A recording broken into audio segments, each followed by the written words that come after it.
Hello दोस्तों, मैं जीत स्वागत करता हूं आपके अपने चैनल जीत फॉर यू पर। आज के इस वीडियो में मैं लाया हूं आपके लिए लर्निंग आउटकम आधारित लर्निंग गैप सामग्री पार्ट 2 ग्लोब और मानचित्र क्लास अपनी 7 विषय सामाजिक विज्ञान। ठीक है ना। तो सबसे पहले अपन क्या करेंगे, इसका संक्षिप्त परिचय पढ़ेंगे ताकि आपके क्वेश्चन और आंसर अच्छे से सॉल्व करते बन जाए। तो चलिए अपन संक्षिप्त परिचय इसका पढ़ लेते हैं। ठीक है ना। पृथ्वी ग्लोब पृथ्वी का लघु रूप में प्रतिरूप होता है। ग्लोब को आसानी से घुमाया जा सकता है। ग्लोब पर देशों, महाद्वीपों एवं महासागरों को उनके सही स्वरूप में दिखाया जा सकता है। पृथ्वी के मध्य भाग में पश्चिम से पूर्व की ओर खींची गई काल्पनिक रेखा, इस रेखा को विषुवत रेखा कहते हैं। क्या कहते हैं? विषुवत रेखा, जो पश्चिम से पूर्व की ओर खींची जाती है, अथवा भूमध्य रेखा कहते हैं। यह विषुवत वृत्त पृथ्वी या ग्लोब को 2 बराबर भागों में उत्तरी और दक्षिणी गोलार्ध में बांटती है। विषुवत सभी समांतर वृत्तों को अक्षांश कहते हैं। उत्तरी गोलार्ध में 90 अक्षांश तथा दक्षिण गोलार्ध में 90 अक्षांश विषुवत रेखा से 0 अक्षांश माना जाता है। अक्षांशों को कुल संख्या कितनी होती है? 180। 0 देशांतर रेखा के पूर्व 180 तथा पश्चिम 180 देशांतर तक गणना करते हैं।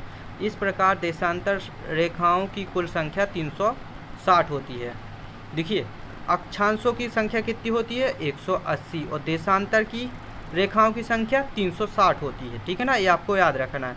उत्तरी ध्रुव तथा दक्षिण ध्रुव को मिलाने वाली रेखा देशांतर रेखाएं कहलाती है। लंदन, ग्रीचनी और बैतसाला से गुजरने वाली 0 डिग्री देशांतर रेखा प्रधान देशांतर रेखा अथवा अंतर्राष्ट्रीय रेखा कहलाती है। अक्षांश और देशांत रेखाओं के कटाव बिंदु को पृथ्वी किसी स्थान की वास्तविक स्थिति का पता लगाया जा सकता है। तो देखिए, ये अपना उत्तरी ध्रुव दिया गया है, इसी के विपरीत अपना दक्षिणी ध्रुव हो जाता है। ठीक है ना। ये अपना थोड़ा पृथ्वी के ग्लोब का थोड़ा अपना नमूना दिया गया है यहाँ पर थोड़ा। और यहाँ पर जैसे कि 1 सेंटीमीटर 400 किलोमीटर और पैमाना इसमें मानना पड़ता है। ये सभी डिटेल यहाँ पर लिखी है। ठीक है। तो चलिए अपन यहाँ पर थोड़ी लिख लेते हैं, जैसे कि रेलवे लाइन, बड़ी railway line, metre line and railway station. तो देखिए, बड़ी रेलवे लाइन इस तरह दिखाई जाती है और छोटी रेलवे लाइन यानी कि इस तरह दिखाई जाती है, और रेलवे स्टेशन को इस सिंबल द्वारा प्रदर्शित किया जाता है। ये आपको याद रखना है क्योंकि आपके 5 नंबर में भी आ सकते हैं। ठीक है ना, जो आपका पेपर होगा। अब सड़कें कैसे प्रदर्शित की जाती हैं? देखिए, पक्की सड़क कैसे प्रदर्शित की जाएगी और कच्ची सड़क कैसे बनाई जाएगी। ठीक है ना। सीमा, अंतर्राष्ट्रीय, राज्य और जिला। जैसे अंतर्राष्ट्रीय सीमा है तो इस तरह से अपन उसका निशान बना के उसको प्रदर्शित करेंगे, और राज्य है तो इस तरह से अपन डॉट डॉट डॉट करेंगे। इसमें थोड़ी पतली होती है, इसमें थोड़ी मोटी होती है। और जिले की सीमा को अपन को अगर प्रदर्शित करना है तो केवल ऐसी लाइन द्वारा अपन जिले की सीमा को प्रदर्शित कर सकते हैं। ठीक है ना। आगे देखिए, नदी को अपन इस तरह बनाएंगे। कुआं को इस डॉट द्वारा बनाएंगे। तालाब को अपन ऐसे बनाएंगे। नहर को अपन ऐसे, और पुल को इस तरह अपन प्रदर्शित करेंगे। तो देखिए, सब चिन्हों को अपन को याद कर लाना है, जैसे मंदिर, गिरजाघर, मस्जिद और छतरी। इन तरह अपन को याद कर लेना है। पोस्ट ऑफिस, PO लिखेंगे तो पोस्ट ऑफिस हो जाएगा। पोस्ट एवं टेलीग्राफ, PTO लिखेंगे तो पोस्ट टेलीग्राफ। प्लेस स्टेशन को PS लिख देंगे। ठीक है। बस्ती और कब्रिस्तान, बस्ती को इस तरह दिखाएंगे, कब्रिस्तान को इस तरह दिखाएंगे। पेड़ और घास, पेड़ों को इस तरह, घास को अपन ऐसे ऐसे ऐसे ऐसे कैसे भी दिखा सकते हैं। ठीक है।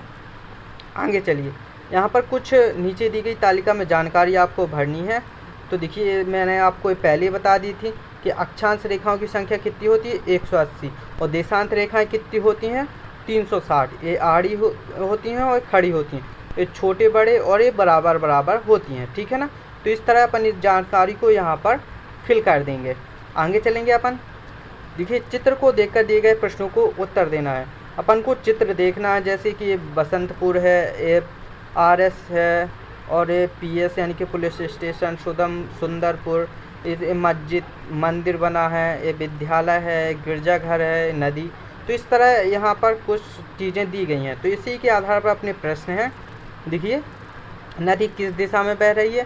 नदी पश्चिम से दक्षिण की ओर बह रही है। डुमरी गांव के पास किस प्रकार की सड़क गुजरती है? डुमरी गांव के पास पक्की सड़क गुजरती है। कैसी सड़क गुजरती है? पक्की। किस प्रकार की रेलवे लाइन के पास सुंदर स्थित है? सुंदरपुर स्थित है। रेलवे स्टेशन लाइन के पास सुंदरपुर स्थित है। आगे चलिए, रेलवे पुल के किस और पुलिस स्टेशन है? रेलवे पुल के दक्षिण और पुलिस स्टेशन है। किस और? दक्षिण और। आगे चलिए, स्थान और दिशा, जैसे गिरजाघर दक्षिण, पोस्ट ऑफिस दक्षिण, मस्जिद उत्तर, विद्यालय दक्षिण और नदी पश्चिम में है। इस तरह अपन इस कंप्लीट कर लेंगे। अक्षांश व देशांत रेखाओं को खींचते हुए ग्लोब का मॉडल बनाएं। तो आपको एक ग्लोब का मॉडल बनाना है, तो इसको अपन घर से कर लेंगे। ये आपको याद रखना है कि अपनी पृथ्वी कितने अक्ष से झुकी हुई है, तो इसको अपन पढ़ लेंगे, ठीक है ना। अब स्व आकलन हेतु वर्कशीट दी गई है अपन को, इसको अपन के गांव का चित्र बनाना है। तो आपको ऐसा नहीं बनाना, ऐसा तो आपको बिल्कुल भी नहीं बनाना। आपको अपने ग्राम का चित्र बिल्कुल सोच के बनाना है कि हमारे घर से मतलब कितनी सड़कें गुजरती हैं, कितनी गलियां हैं। तो आप जैसे सोच लोगे, जैसे हमारे घर से 3 किलोमीटर दूर मंदिर है और विद्यालय यहाँ पर है, तो इस तरह अपन बना लेंगे। तो ये एक गांव का चित्र मानचित्र बना हुआ है, तो आप ऐसे ही करके बनाएंगे, ठीक है। आगे चलिए, ग्लोब क्या है? ग्लोब पृथ्वी का प्रतिरूप या नमूना दिखाने के लिए प्रयोग किए जाने वाले गोले को क्या कहते हैं? ग्लोब कहते हैं, ठीक है ना। तो इस तरह अपनी ये वर्कशीट कंप्लीट हो जाएगी। मिलते हैं ऐसी ही अगली वर्कशीट में, तब तक के लिए धन्यवाद।